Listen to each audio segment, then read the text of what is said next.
It was Black Friday at Mega Save Super Warehouse, and I was under arrest.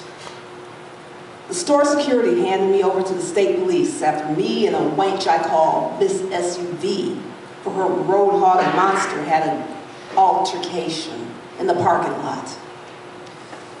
2 state troopers took me to a police station, and one of them brought me to a small room with some ugly plastic and metal chairs and side tables that had an adjudication booth, which looked like a tall, wide, frosted glass upright coffin. The trooper took off the handcuffs she put on me at the store and told me to step into the booth. When the trooper closed the door, this scary monster voice from nowhere told me, place both palms of your hands flat on the panel facing you for fingerprint scan. So I did that. After a few seconds, the voice said, remove your hands and drop them at your sides. I did that too. Then the voice said, hold still for full body scan and imaging. I had to stand there for what seemed like forever in the silence of that glass coffin before the voice said, scan and imaging done. Right after that, the wall in front of me showed a live video of a judge who told me I was charged with assault and battery. And if I wanted to plead in the booth, they'd send a live video of the public defender that I could talk to beforehand. Even though I was scared out of my mind, I still managed to ask the judge what would happen if I refused to plead right then and there.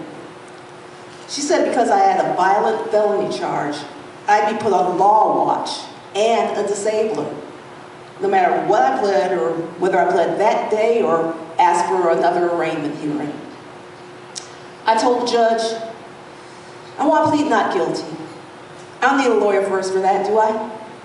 She said no. So I pleaded, and the judge set the date for my trial in January. She then pronounced the order of adjudication on me,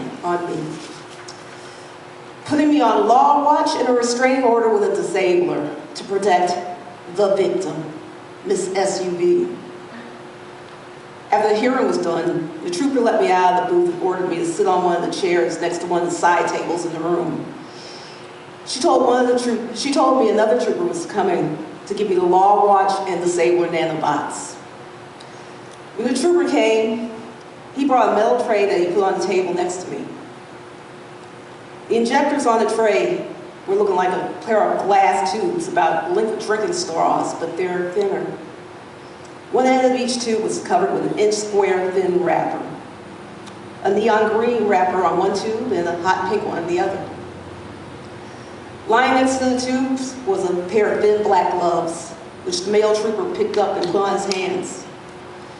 Place your arms on the armrests of this chair, with your palms facing up, he ordered me. As I did that, he picked up the tube with the green wrapper with his left hand and pinched and pulled off the wrapper with his right.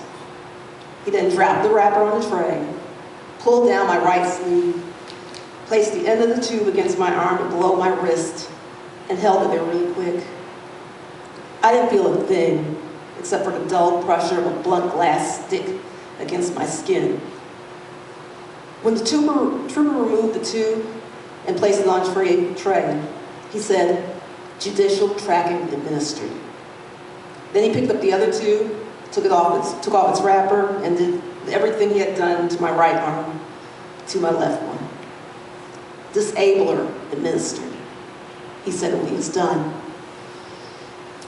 From that moment on, I was a walking, talking, audio-video recorder with GPS tracking, thanks to the nanobots he shot into me, along with the disabler nanobots that would alert my personal comm if I came with